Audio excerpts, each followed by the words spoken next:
मजे रतन सिंह है। और उसने पूरी बातें बताई। उसने कहा भाई साहब पानी पिए तो दिखता है यहां से। और होली को पद्मिनी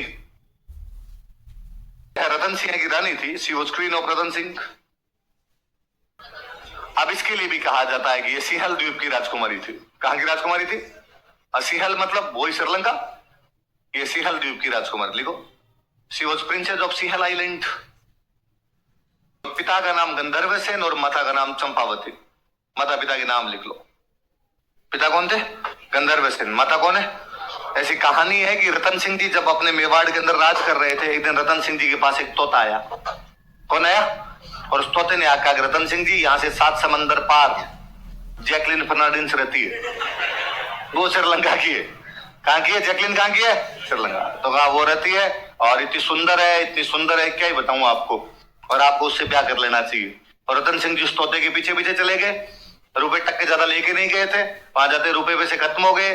श्रीलंका की राजकुमारी दिखी नहीं उनको। तो अब क्या करें वहां पे? तो कहते वहां सन्यासी बन गए, जोगी बन गए। 7 साल तक वहां जोगी के वेश में, सन्यासी के वेश में इधर उधर घूमते रहे।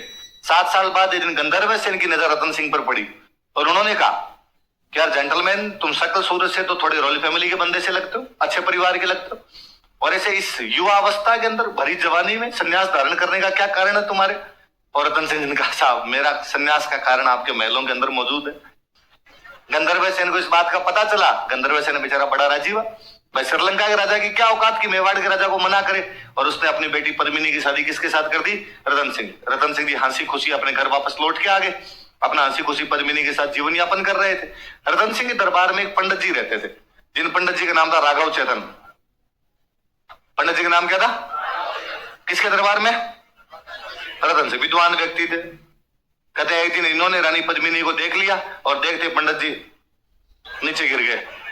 रतन सिंह जी को ये बात पता चली। उन्होंने कहा पंडित जी दूसरों की लुगाइयों भी थी, खोटी खोटी नीयत आप, और आज के बाद दरबार में दिखे मैं टांगे तोड़ दूंगा, भले यहाँ से। पंडित जी ने कहा हो जाता है यार कई बार इसके अंदर, थप्पड़ मारूंगा तो भले यहाँ से। और पंडित जी को दरबार से निकाल दिया। पंडित जी की बेइज्जती भी। तो बंदा कहाँ जाए? तो दुश्मन का दुश्मन दोस्त होता है। तो पंडित जी चले गए अलाउद्दीन खिलजी के पास। अलाउद्दीन खिलजी भी विद्वान आदमियों को तो इज्जत हर जगह हो भाई। अलाउद्दीन आ रहे पंडित जी आगे आओ, आगे सबसे आगे बैठो, पीछे कहां बैठ गए, आगे आओ और बताओ क्या हालचाल आगे। पंडित जी का मजे हैं, तू सुना अलाउद्दीन तेरे क्या है? तो अलाउद्दीन का मेरे तो खुद के मजे हैं। पंडित जी ने कहा तू भोला है, तेरे क्या है मजे हैं? मजे रतन सिंह है। और उसने पूरी बातें बताई। उसने कहा भाई साहब पानी पिए तो दिखता है यहां से। और फिर अपनी कहानी आगती है कि इसके चक्कर के अंदर अलाउद्दीन खिलजी ने अपने चित्तौड़ पर क्या कर दिया आक्रमण। लेकिन चित्तौड़ का किला बहुत ऊंचा था। चित्तौड़ के किले को आप तोड़ नहीं सकते थे। तो अलाउद्दीन लास्ट में हार गया बेचारा। और हार के उसने कहा कि भाई मैं एक बार पद्मिनी को केवल देखना चाहता हूं। कहानियां और आगे कि भाई अलाउद्दीन को ऊपर बुलाया गया। अलाउद्दीन को एक जगह बिठाया गया और पद्मिनी ऊपर खड़ी थी। इधर एक शीशा लगा हुआ था। उस शीशे में पद्मिनी की तस्वीर बन रही थी। नीचे एक तालाब था। वो छाया वहां से रिफ्लेक्ट होकर तालाब में चमक रही थी और वो छाया उसको दिखाई गई। तालाब में पड़ता हुआ प्रतिबिंब, वो रिफ्लेक्शन जो था उसे दिखाया गया। कहते अलाउद्दीन ने वो प्रतिबिंब देखा और उसने कहा थैंक यू, और वो यहां से ही वापस चला गया। और कहते जब वो नीचे जा रहा था चित्तौड़ के किले से, तो रतन सिंह जी उसको सी ऑफ करने के लिए गए। और जैसे नीचे वहां पर पहुंचे, अलाउद्दीन जगीरा की तरह कमीनापन कूट कूट के भरा हुआ था उसमें। उसने रतन सिंह जी गिरफ्तार कर लिया और उसने कहा जब तक पद्मिनी मेरे पास नहीं आएगी तब तक मैं छोड़ूंगा नहीं। पद्मिनी को ये बात पता चली तो कहते पद्मिनी के एक भैया थे जिनका नाम था गोरा। क्या नाम था?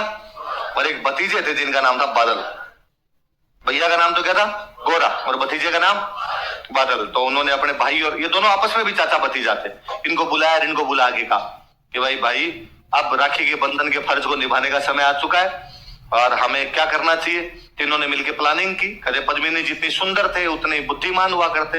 अलाउद्दीन के पास मैसेज किया कि भाई पद्मिनी राजा रतन सिंह के पास आने के लिए तैयार है, लेकिन जब रानी पद्मिनी आएगी तो उनके साथ उनकी नौकरानियां और आएगी। तो अलाउद्दीन ने कहा ओ भेजो, तो क्या है उसमें। तो कहा कि भाई पहले वो महिलाएं घर से बाहर पैदल तो जाती नहीं थी, पालकियों में बैठ बैठ के जाती। एक पालकी को उठाने के लिए कितने बंदे थे? 4। तो 4 नीचे पालकी उठाने वाले सैनिक सारी पालकियों में महिलाएं बिठाई नहीं, सबके अंदर सैनिक, ऐसे 100-150 पालकियां तैयार की। आगे आगे पालकी के अंदर पद्मिनी बैठी, अलाउद्दीन की कैंप के पास पहुंचे। वहां जाके फिर एक मैसेज किया कि पद्मिनी अंतिम बार राजा रतन सिंह से मिलना चाहती है, और पद्मिनी को मिलने के लिए भेजा गया। वहां पद्मिनी जितने सुंदर थे, जितने बुद्धिमान थे, उतने बहादुर थे, उतने वीर थे, और उन्होंने वहां पर जो 2, 5, 7, 10 बॉडीगार्ड खड़े थे उनको मार दिया और रतन सिंह को लेके वहां से निकल गई। ये बात जब तक अलाउद्दीन को पता चलता कि रानी पद्मिनी खुद तो गई, वो गई साथ में किसको ले गई, और ये जब तक लड़ने के लिए तैयार होते तब तक इनका मुकाबला करने के लिए सामने तैयार कौन खड़े थे। ऐसा कहा जाता उस लड़ाई में गोरा लड़ता हुआ कहां आ गया था, बादल अपनी सेना को पीछे लेते लेता चित्तौड़ के किले के अंदर घुस जाता है। अलाउद्दीन खिलजी अब खार खा गया भयंकर तरीके से, 8 महीने का घेरा डाल के चित्तौड़ के बाहर बैठा रहा। तब तक किले के अंदर का अनाज खत्म हो गया, किले के अंदर का पानी खत्म हो गया। अब और कोई तरीका नहीं था, भूख और प्यास से मरेंगे, इससे अच्छा तो क्या कर लिया जाए, साका। और कहते हैं रतन सिंह साका करते हैं, जिसमें रानी पद्मिनी जोहर कर लेती है, और रतन सिंह ने क्या कर लिया था, केसरिया। ये चित्तौड़ का पहला साका था। चित्तौड़ का कौन सा साका था, 1303। कब किया गया था, 1303 ईस्वी के अंदर किया गया था। पहले बड़ी बात, तो पद्मिनी की सुंदरता के बारे में अलाउद्दीन को बताने वाला आदमी कौन था। देखो, राघव चेतन ने अलाउद्दीन को पद्मिनी की सुंदरता के बारे में बताया था। राघव चेतन ने अलाउद्दीन को पद्मिनी की सुंदरता के बारे में बताया था। आई बात समझो, लाइन चेंज करके लिखो, पद्मिनी वाली बातें हो गई, अब लाइन चेंज करके लिखो। देखो, 1303 ईस्वी में इन 1303 एडी अलाउद्दीन खिलजी ने चित्तौड़ पर आक्रमण कर दिया। लिखो, आक्रमण के कारण कॉजेज ऑफ अटैक, वही कारण वही होते हैं हमेशा। अपना अलाउद्दीन खिलजी अपने साम्राज्य का विस्तार करना चाहता था। एक नंबर लिखो, अलाउद्दीन खिलजी अपने साम्राज्य का विस्तार करना चाहता था। मैंने आपको शुरुआत की क्लासों से बताया कि अपने राजस्थान में 2 किले सबसे महत्वपूर्ण थे, चित्तौड़ और रणथंभौर। कौन कौन से। अलाउद्दीन खिलजी 1301 में रणथंभौर जीत चुका था। स्वाभाविक रूप से उसका अगला निशाना कहां पर होगा, चित्तौड़। लिखो, इसी लाइन में कंटिन्यू करो, इसी लाइन में कंटिन्यू करो। वह रणथंभौर किला पहले ही जीत चुका था तथा अब चित्तौड़ जीतना चाहता था। क्यों भाई, चित्तौड़ क्यों जीतना है, वही सेम बात रणथंभौर वाली। बहुत ऊंचा किला था, बहुत बड़ी बड़ी दीवारों से घिरा हुआ था, अंदर पानी के अनाज का स्टॉक किया जा सकता था। इसका मतलब चित्तौड़ के किले का सामरिक महत्व है। कैसा महत्व है, 2 नंबर लिखो, चित्तौड़ का किला अपने सामरिक महत्व के लिए प्रसिद्ध था। वही दिल्ली से मालवा, दिल्ली से गुजरात जाने वाला जो ट्रेड रूट था वो इनके आसपास से गुजरता।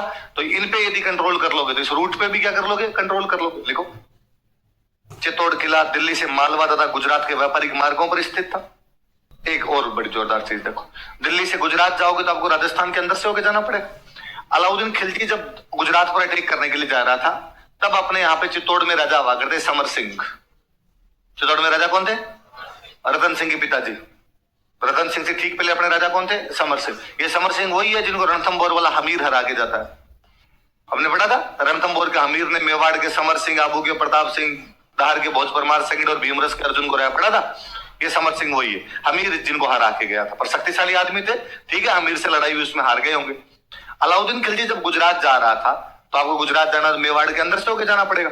मेवाड़ के अंदर से होके जाना पड़ेगा तो अपने समर सिंह से परमिशन मांगी। भाई, किसी के घर के अंदर से होके जाओगे परमिशन लेनी पड़ेगी कि सर क्या मैं आपके मेवाड़ से होकर गुजर सकता हूं। उनका क्यों, कैसे गुजर सकता है तू, तो कि सर मैं तो गुजरात जा रहा था और आपको कुछ नुकसान नहीं पहुंचा। उसने कहा नुकसान पहुंचा है नहीं पहुंचा है, हमारे घर के अंदर से कैसे जा सकता है, सब क्या तरीका हो सकता है। तो कहा टोल टैक्स लगेगा। क्या लगेगा, टोल टैक्स होता है, रास्ते से जाने पर आपको टैक्स देना पड़ता है। अलाउद्दीन ने कहा स्टाफ, भाई मैं राजा आप राजा, थोड़ा स्टाफ तो चलता ही है। ना कोई स्टाफ नहीं।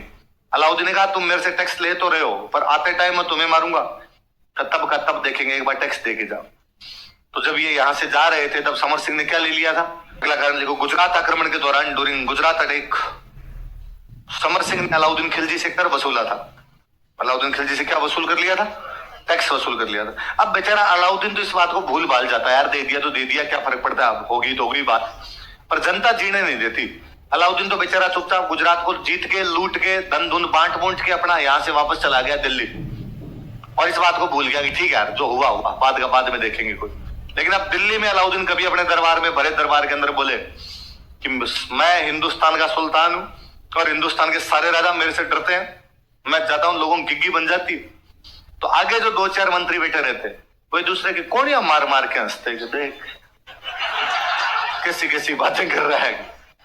अलाउद्दीन किस बात के हंसियार, क्यों हंस रहे हो, कि नहीं सर वो कोई पुरानी बात याद आ गई थी। कौन सी बात? नहीं नहीं हमारी कोई बात थी। नहीं बतानी पड़ेगी तुम्हें कौन सी बात है। इतने को एक आधा देर से बोले सर वो टैक्स होता है ना, टोल टैक्स। तो आपने अलाउद्दीन के लिए नाक का सवाल बन गया था कि चित्तौड़ पर आक्रमण करे, वरना जनता जीने नहीं दे रही थी। आता जाता काबरी पीछे से आवाज लगा था, ओ टोल टैक्स है। तो अलाउद्दीन को लग रहा था यार पंगा है, इसी में आगे लिखो। तथा यह अलाउद्दीन खिलजी के लिए प्रतिष्ठा का सवाल बन गया था कि नाक का सवाल था यार उसके। And it became Prestige point for Alauddin. यह अलाउद्दीन के लिए प्रतिष्ठा का सवाल बन गया था, इज्जत का सवाल बन गया था। अच्छा मुझे एक बात बताओ, जैतर सिंह इल्तुतमिश को पीट पाट के भगा देता है यहाँ से, समर सिंह अलाउद्दीन से टैक्स ले लेता है, तो मेवाड़ शक्तिशाली है कमजोर है? वो जो अभी अपने इतनी देर तक आधे घंटे की जो बातचीत की थी कि कोई भी देश ये नहीं चाहेगा कि उसके पड़ोसी शक्तिशाली हो। हर देश अपने पड़ोसियों को कमजोर बना के रखना चाहता है, हर देश अपने पड़ोसियों को नियंत्रित करके रखना चाहता है। अलाउद्दीन इस बात को कैसे सहन कर पाएगा कि मेवाड़ इतना शक्तिशाली हो जाएगी, दिल्ली से टैक्स ले ले? तो अलाउद्दीन मेवाड़ की बढ़ती हुई शक्तियों को नियंत्रित करना चाहता था। लिखो, अलाउद्दीन मेवाड़ की बढ़ती हुई शक्तियों को नियंत्रित करना चाहता था। शक्तियों क्या करना चाहता था? पढ़ो देखिए क्या क्या कारण है। ये मुख्य मुख्य से कारण पढ़ लिया, ये भाई मुख्य मुख्य से कारण है ना, कि कोई भी राजा किसी पर आक्रमण करता है इसका मतलब अपना साम्राज्य का विस्तार। और अलाउद्दीन खिलजी तो यार वो राजा था, मैंने कई बार बताया, इसने साउथ में भी अटैक कर दिए, तो साउथ में अटैक करेगा और नॉर्थ को तो जीत के जाएगा। और नॉर्थ के सबसे बड़े किले राजस्थान में तो अपने कौन से थे? रणथंभौर और चित्तौड़। और अगले ने जब रणथंभौर जीत लिया तो स्वाभाविक रूप से अगला अटैक कहां पर करेगा? चित्तौड़। फिर बात है भाई चित्तौड़ में ऐसा क्या है? तो चित्तौड़ का किला सामरिक महत्व रखता है और चित्तौड़ के किले पे कंट्रोल करके आप दिल्ली से मालवा, दिल्ली से गुजरात वाला जो ट्रेड रूट है उस पर क्या कर सकते हो? कंट्रोल।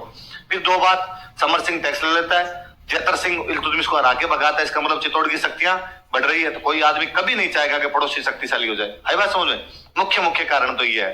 पर भारत में क्या, लोगों को हिस्ट्री नहीं पढ़नी होती, भारत में लोगों को मजे लेने होते हैं, तो फिर लोगों को लगता है असली कारण तो बताया नहीं।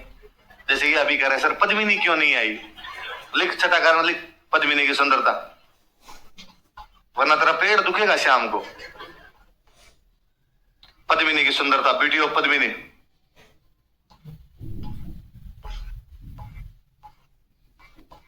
बाकी ऐसा कोई कारण नहीं। क्यों कारण नहीं? मैं दो तरीके बताता हूं। एक तो यदि हम कहें कि अलाउद्दीन ने पद्मिनी के लिए आक्रमण किया था, यदि इस बात को माना जाए, फिर कोई कहेगा यार अलाउद्दीन ने जालोर पर अटैक क्यों किया, सिवाना पर अटैक क्यों किया, रणथंभौर पर अटैक क्यों किया और साउथ इंडिया पर अटैक क्यों किया? वहां तो पद्मिनियां नहीं थी। इसका मतलब अलाउद्दीन पद्मिनी के लिए आक्रमण तो नहीं कर रहा, आक्रमण किसके लिए कर रहा है? साम्राज्य विस्तार। फिर दूसरी बड़ी बात, जो मैंने अभी आपको पद्मिनी की कहानी सुनाई थी पूरी झूठी है, ऐसा इतिहास के अंदर कुछ भी नहीं हुआ था। अब पर मैं वो कहानी नहीं सुनाऊं तो स्टूडेंट को लगता है कि मास्टर जी को आ ही नहीं रहा, कुछ असली मुद्दे की बात भी तो आ ही नहीं रहे। पर कोई थोड़ा सा बच्चा दिमाग लगाने वाला हो, इस बात का तो दिमाग लगाए कि तोते कब बोलते हैं रे। कहानी कहती है तोता आया और तोते ने आगे कहा कि 7 समंदर पार एक लड़की रहती है, आपको पीछे पीछे चलना चाहिए। फिर तो आप ही तोते पार लो 2-4, आगे मोहल्ले में तो बताई देंगे कहां कहां जाना चाहिए। आपको ही थोड़े रूट सही हो जाएंगे, थोड़े से फालतू वेस्ट नहीं करना पड़े टाइम इधर उधर। फिर कहानी कहती है कि रतन सिंह 7 साल तक जोगी बन के घूमता रहा था, 1 साल राजा बना है वो। उसका राजा के रूप में कार्यकाल कितना है? 1 साल। और फिर मुझे सबसे बड़ी हंसी तो उस बात पर आती है कि कितनी कॉन्ट्राडिक्टरी बात है कि पहले कहते हो श्रीलंका की राजकुमारी है, कहां की राजकुमारी है, फिर कहते हो सुंदर है। मतलब यार कहां से लाया यार तुम? हमने श्रीलंका क्रिकेट टीम देखी नहीं, पर मुथैया मुरलीधरन के हाथ के दिए बोरिए नहीं भाई यार, तुम ठीक लाते हो। तो फिर यार बोली चाली नहीं, उनके साथ कोई लेना देना नहीं। आपने एक शब्द पकड़ा सिंहल और पकड़ के आप सीधे कहां पर पहुंच गए? श्रीलंका। ऐसा कुछ भी नहीं हुआ था। पद्मिनी वाली पूरी की पूरी कहानी झूठी है। कांच थान, कांच के अंदर फोटो थी। ये कहानी हुआ क्या कि 1540 के आसपास में यूपी के रहने वाले एक राइटर थे मलिक मोहम्मद जायसी। कहां के रहने वाले? यूपी के रहने वाले एक राइटर थे जिनका नाम क्या था? और इन्होंने एक बुक लिखी पद्मावत। कौन सी बुक लिखी? अवधी भाषा में। कौन सी भाषा में? अवधी भाषा आप सब लोगों को आती है। हनुमान चालीसा पूरा अवधी भाषा में है। हनुमान चालीसा याद होगा। हनुमान चालीसा की जो भाषा है वो कौन सी है? अयोध्या आसपास का इलाका अवध कहलाता है। अवध की जो भाषा वो कौन सी होगी? अवधी। तो पद्मावत कौन सी भाषा के अंदर है? अवधी। कब की है? 1540। पद्मिनी वाली घटना कब की है? 1303। एक तो घटना के 237 साल बाद लिखी गई। घटना कितने साल बाद लिखी गई? और इतने सालों में पता नहीं कितने नमक मिर्च लगते हैं।